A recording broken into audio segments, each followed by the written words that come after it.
You're now watching Q News. Here are the top stories for this hour. Jordan has hosted United States, European Union, Turkish and Arab diplomats for high-level talks on Syria. U.S. Secretary of State Antony Blinken, on a regional Syria-focused tour, also joined the Aqaba meeting. Meanwhile, Turkey will reopen its embassy in Damascus, which has been closed since 2012, amid calls from Ankara for al-Assad to step down. A Qatari diplomat stated that a delegation from the Gulf Emirate would visit Syria on Sunday to meet with transitional government officials and discuss aid and the reopening of their embassy.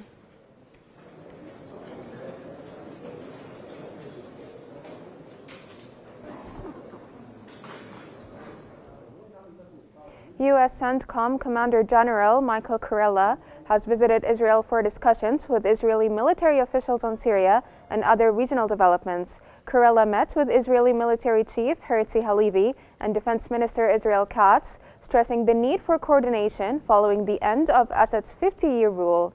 His regional tour included visits to Jordan, Syria, Iraq, and Lebanon, where he observed Israel's partial withdrawal under a fragile ceasefire.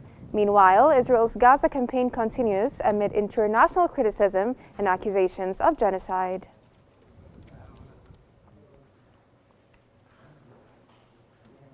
U.S. Secretary of State Antony Blinken has told the United Nations Special Envoy for Syria, Geir Pedersen, that he wanted the UN to play a critical role in delivering assistance to Syria. Pedersen stated that he wanted to ensure Syria does not collapse, that humanitarian aid flows in quickly, and that the UN supports a credible and inclusive political process.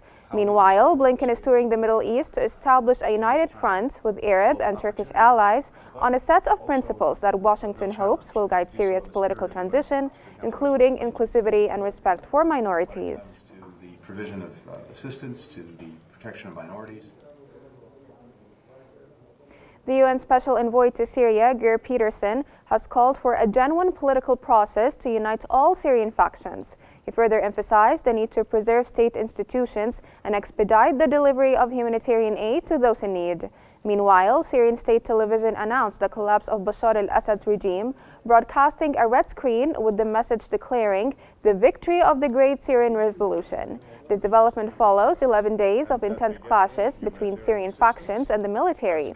State TV urged citizens to protect public property and comply with interim oversight led by the Prime Minister. To be able to sit here today and to compare notes. My message has been very clear. Several citizens have been killed and injured in the ongoing bombings of multiple areas in the Gaza Strip by occupation forces.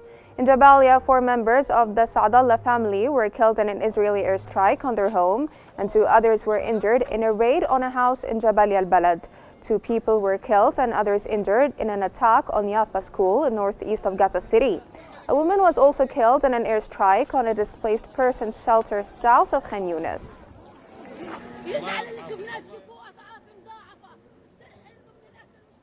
The Israeli occupation army has stated that 2 projectiles were intercepted after being launched from central Gaza. Earlier, the army announced that rocket sirens had sounded in communities surrounding the Gaza Strip. Al-Quds brigades claimed responsibility for a rocket attack from Gaza, which the group said it had launched.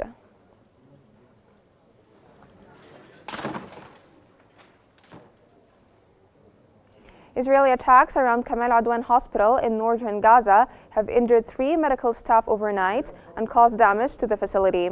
Hospital director Hossein Abu Safia said that Israeli quadcopter drones carrying explosives deliberately targeted the emergency and reception areas of the hospital, wounding 1 doctor.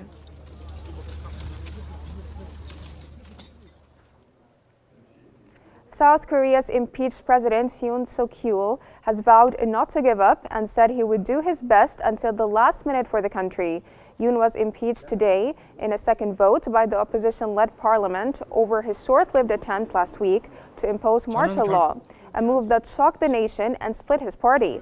Under the constitution, Prime Minister Han Duck-soo, who was appointed by Yoon, becomes acting president while Yoon remains in office, but with his presidential powers suspended.